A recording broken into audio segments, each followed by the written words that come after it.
back. Yeah, we're back. Season 2. Welcome back to Season 2 of the Illuminate Project. It's Tim, Ryan, and Mary France here. Hi, We're still here. And we have a new direction for Season 2. Season 1, as you all know, for those of you who listened, we focused on those who were defying the status quo. We really tried to illuminate status quo defiers. Season 2, we're taking a new spin on things, given the shitty year we've all had and the pandemic that's continuing to hit us. We are now focusing on those who are surviving the status quo. And thriving. So a new direction, new illumination.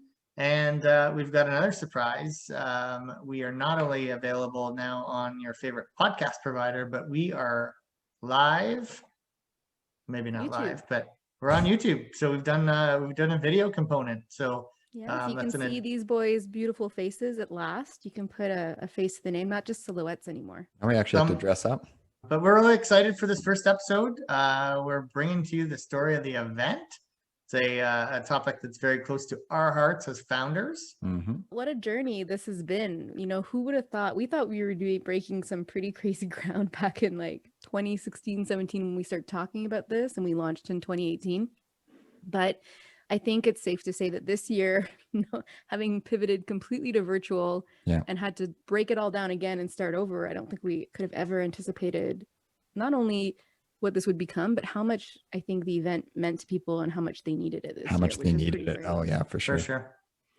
Yeah. Pretty exciting. And I think our three co-chairs that we talked to in this episode are, I mean, they're so genuine and they just put in so much time into this thing, and which makes us really proud and excited to see that the vision that we created has now continued.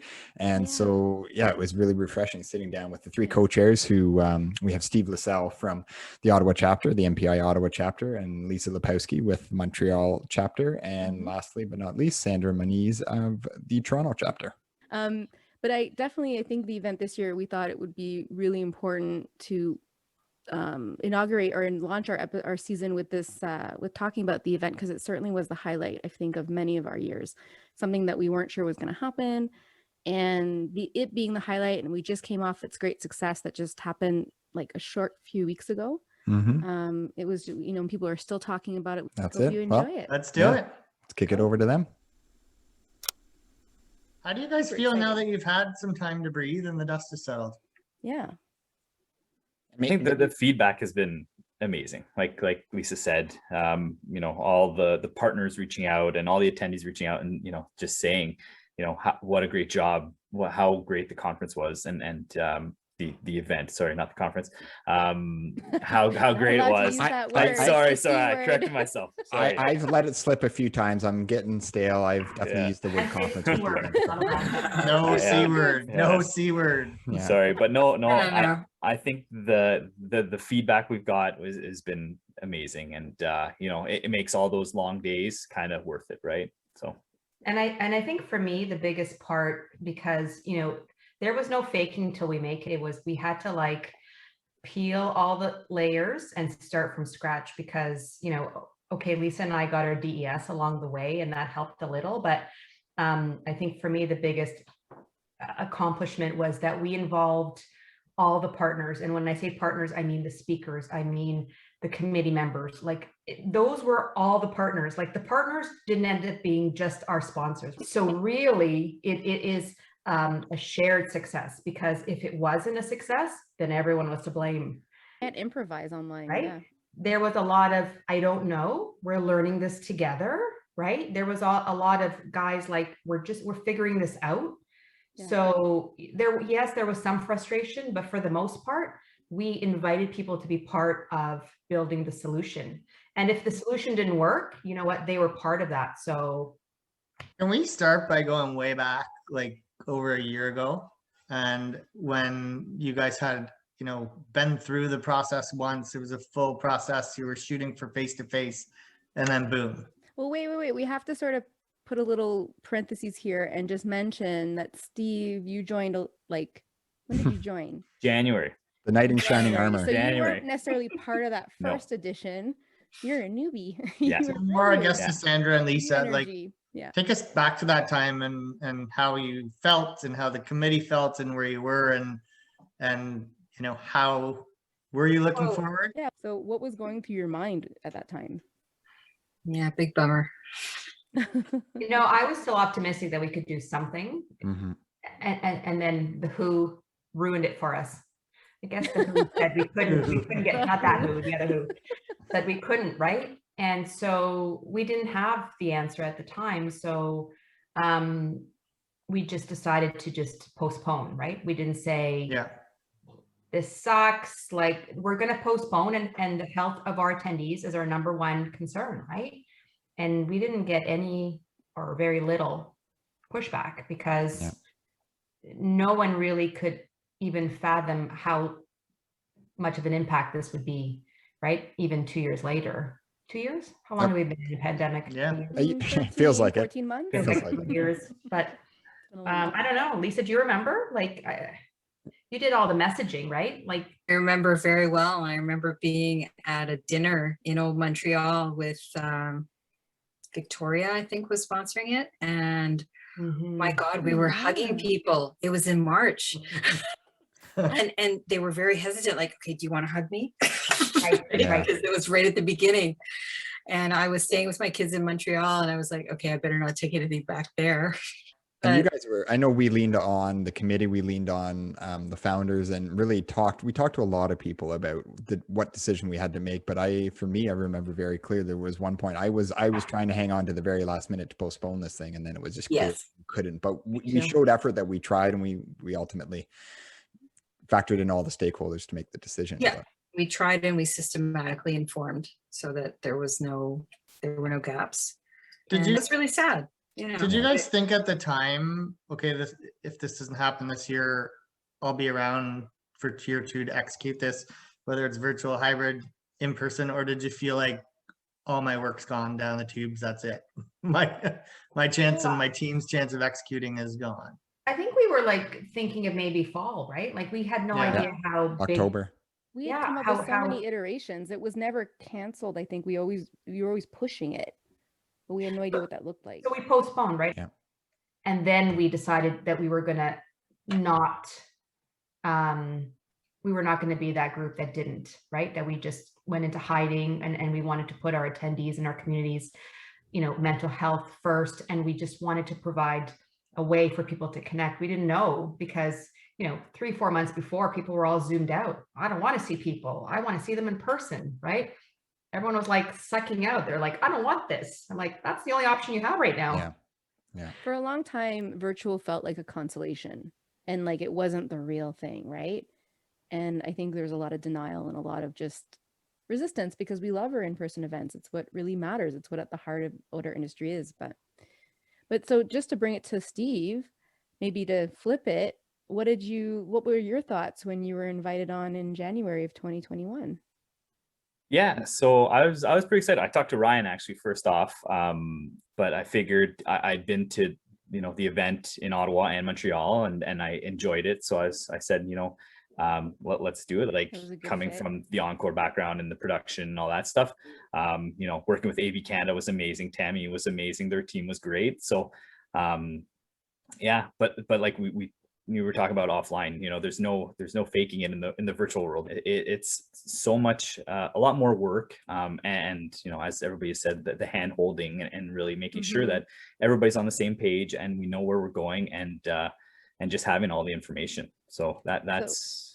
To be on this, or were you kind of thinking, oh crap, like what am I getting myself into? I was pretty excited. I was I didn't know what to expect. I hadn't been a co-chair before, so I didn't know I didn't know the hours that would be involved. You took a leap. But I took a leap. Yeah. How much did I pay you? Not enough. Not enough. No. But no, it was a great experience, and just working with Sandra and Lisa, and even the connections you make through any kind of volunteer work is amazing, and hopefully that'll help You build were some a breath of relationships. fresh air, some calm in the So storm. cool. Yeah. We did, Steve. We did. Thank you. And you said a key word in there, volunteers. You guys volunteered your time and efforts to pull this thing off, as well as the committee. And it's really impressive to see what you accomplished as volunteers, let alone event professionals as volunteers. So Yeah, we're crazy people. yeah, Yes, we are. We are. Were you guys surprised at the response from people that, because I've said many times that this was bigger than a get together. It was bigger than the third edition of the event, that it had impact much greater than that because of the times we're in. I was surprised by that. Did you guys expect that at all?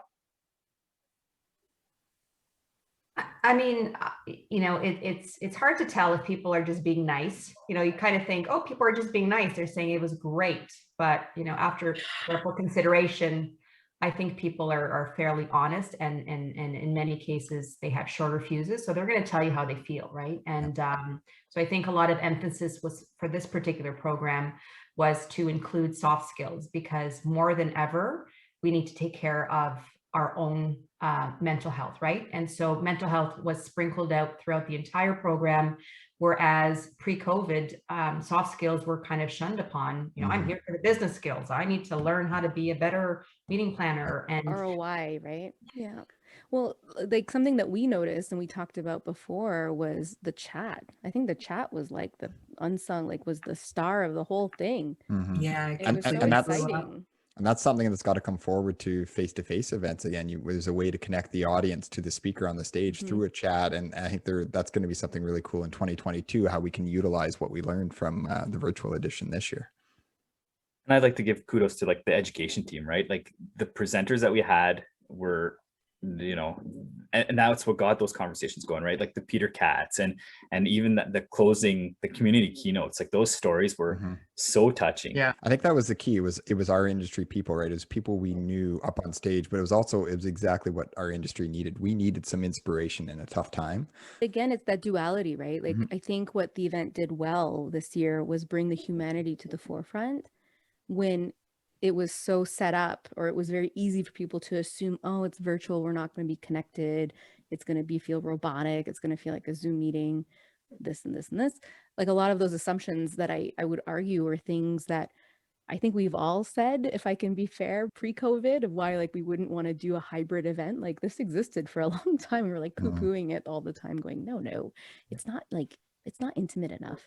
Whereas I think we sort of saw that like what people brought to the table, there was a lot of kind of intimacy with those stories and the kind of presentations we did in that chat, a lot of honest comments and unfiltered thoughts. And I think the goal was to have some authentic conversations, right? Because it's hard enough to believe someone on stage, but it's 10 times harder to believe them through the screen when you're trying to, feed your kid or listen to your boss's email.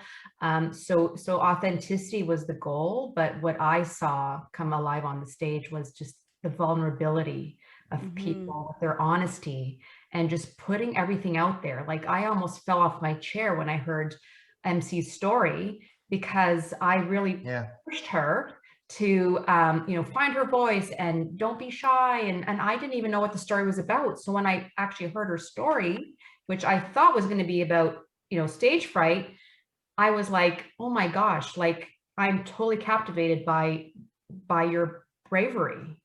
So because I mean, Steve, you sort of talked about it a little bit, but what do you think, like in your own personal experience this last 14 months, or even just your professional background, how do you think those elements maybe helped you in this process?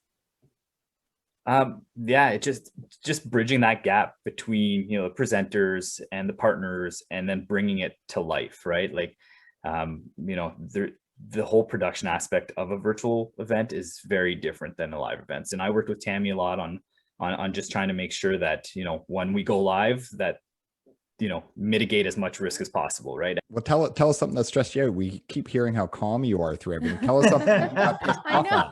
on. What got you off Not a your job game? interview, Steve. You can tell us.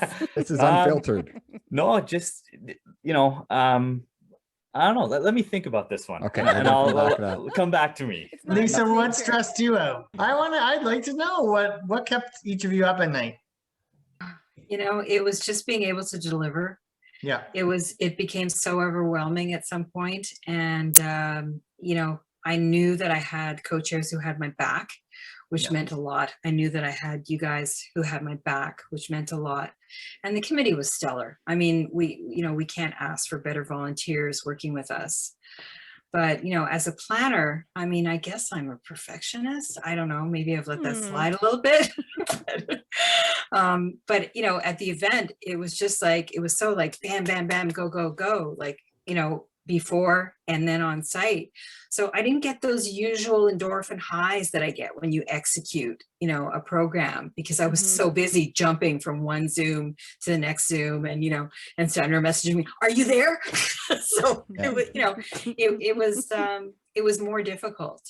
But so I think that stressed me out, you know, that feeling of, ooh, like, I don't know if I'm up for this. I think there's a number of amazing things about that. And one is that, like Ryan mentioned, this is completely volunteer driven. There's other events across the country that are private events that are money makers, but this is completely volunteer driven, and you guys did it to give back to the community. You did it for the events community, which is another nerve-wracking thing, because you were creating an event for event professionals, which is probably the toughest thing to do. But I think one thing, now that we've been through 3 years of the event, that's common is the 3 chairs have always come together. We've never had a problem at that level. Like, it brings the 3 chairs together as leaders, and it's something that'll bond you guys. And I noticed more so this year. Like, I think that our comms and logistics and education were much more siloed in the past, and we've just like blown those barriers apart. I mean, you know, Sandra and Steve would come to my meetings. I would come to their meetings with their subcommittee members. It was just, it was just open and fluid, and that really made a difference for me.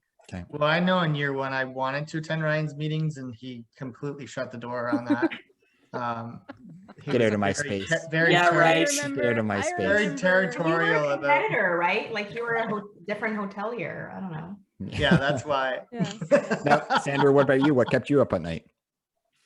My biggest thing was, will we be able to pay our chapters? Because I remember, and Tim was part of this conversation, I think we were at the JW in Muskoka, before the event, we had, you know, every chapter did their own thing, but in Toronto, we did the TEC, the Toronto Education Conference, and it was a great conference.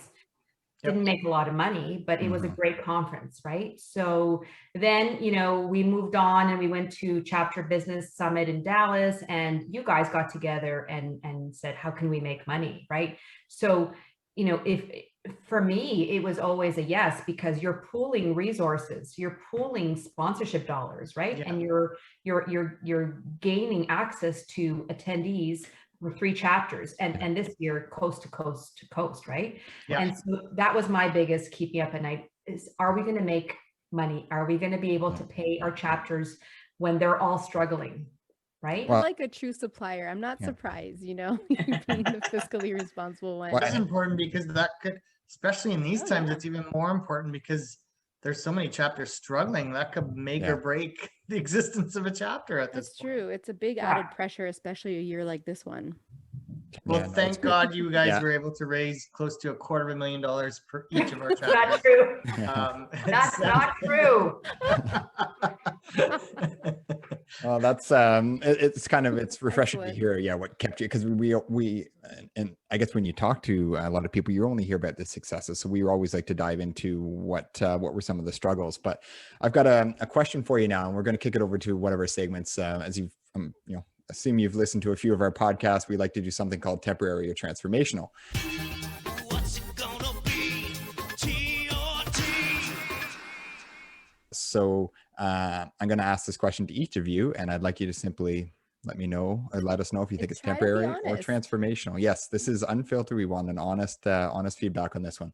So I'm going to go in order just on my screen. I'm going to start off with Sandra, and I'd like to hear temporary or transformational. How would you characterize your experience as co-chair?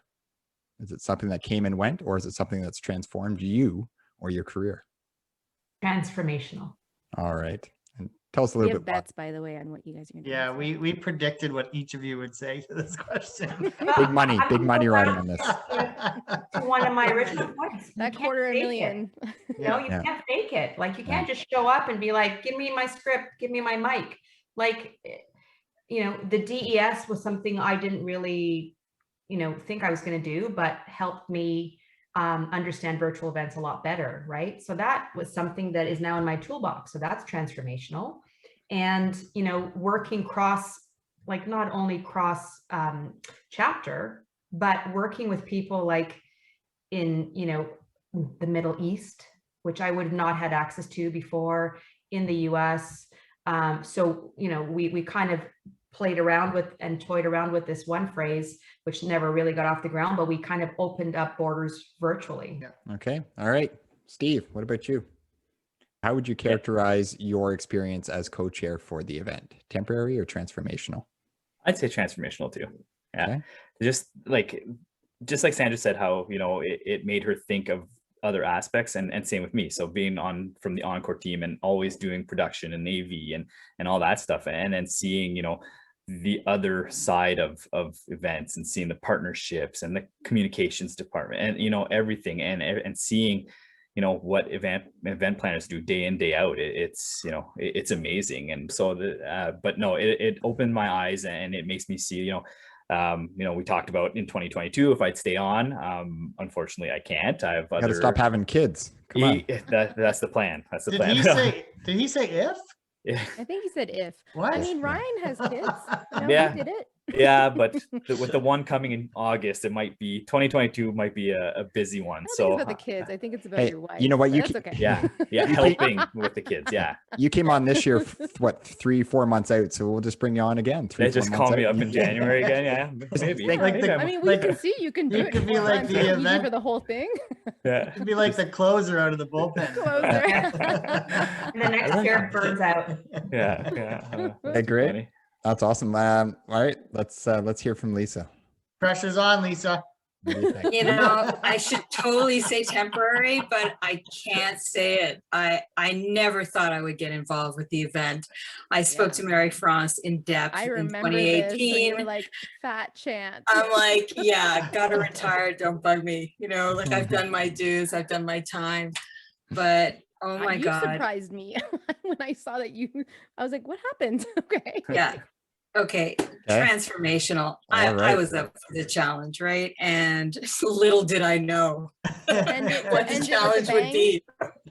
How long it I would wanted be. to end it with a bang, but you know what? Like, oh my God, it's not for obviously for my career or for anything. It's really to give back Mhm. an industry that has been so amazing, so supportive, and I wouldn't trade it for anything. It's That's been awesome. totally transformational and helped me to think, okay, what can I do as I transition out of the industry, right? What can I Yeah. leave behind? And how can I implement some of the things that I've learned? 'Cause I've learned so much from the event. I Well, love that. you- What I like about this trio though is that you guys were all fans. Yeah. And then you guys on, which is kind of hilarious because I remember each of you at different events, the first and second.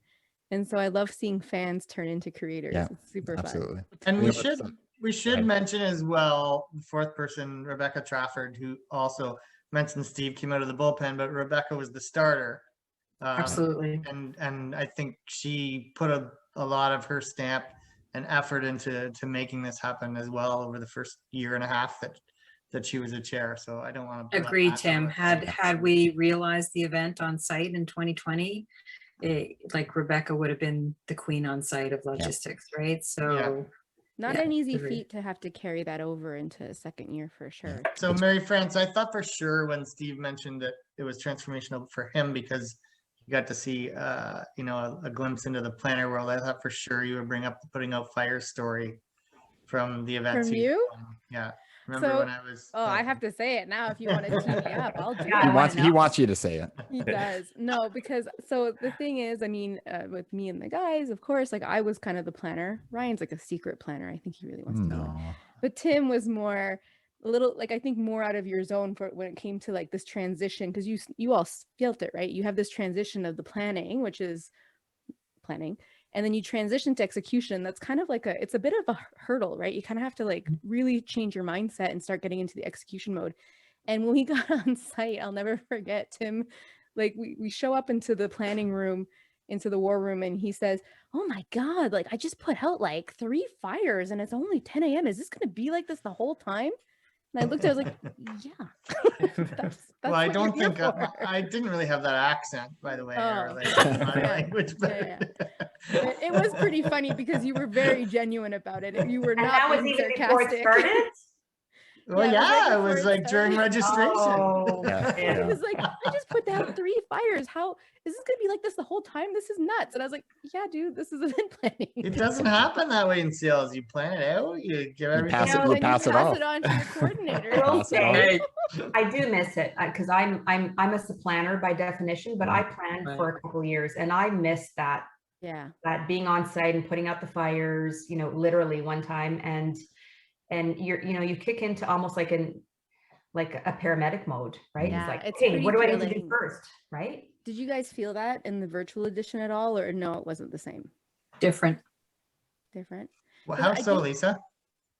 Like I mentioned before, I like normally on site, I get that, I totally get high. It's an endorphin high where, Mhm. you know, you're executing like everything that you've planned for over the last year, 2 years, whatever your cycle is, like it all comes to fruition, right? You see your attendees are there, your client is happy, like they're just loving you to bits, right? It's Yeah. like yes, it's almost over.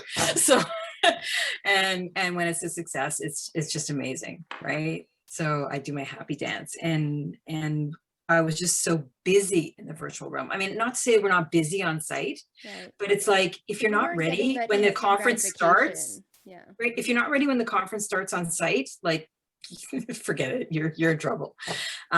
Here it was constantly like the next thing, right? It was long. It was 4 days, guys. But your feet I know. don't hurt as much. What? And just, No, I didn't lose the 5 pounds. and just to be And there clear, And there were no drunk people to throw out from the. Oh, don't even Didn't have to kick to them out. accompany back to their rooms, whichever. Yes. and to be clear, as co-founders, we created a 2-day event. You guys turned it into 4. Just saying. And that was your choice. Your choice, right? Technically, there were 2 half days, so really. 2.5 days. Don't belittle it, but yeah.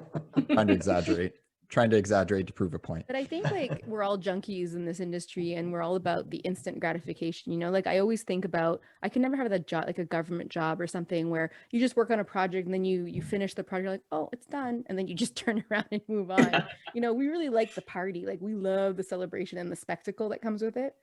So I just wondered, like, did you feel that spectacle at all? Or was it more the feedback? For me, it was the feedback, and I definitely missed the party, and it's usually on my birthday. So yeah, definitely missed that part. Yeah, and we had some good comments about that too. Like, you know, people Yeah. saying, you know, we missed the whole, you know, going back to the airport after and that high of Oh, you know, yeah, yeah. leaving, you know. But no, the feedback, like we said earlier, the feedback was phenomenal. And I just It's think funny. I had the same feeling that you get when half the group is leaving and you've been at a place for 3 days and you're checking out and you're leaving. I had that exact feeling when I pushed X on the platform for the final time. They're like exactly the same. So that's one thing that I found was completely identical to the face-to-face experience. that's done. And you know, a lot of people didn't even press the X, like they waited to be booted out. Like They're me. still there? I mean, there's people Like, I still was- on the platform. They're Like, I still stayed chatting. until they booted us out. So I'm still in it.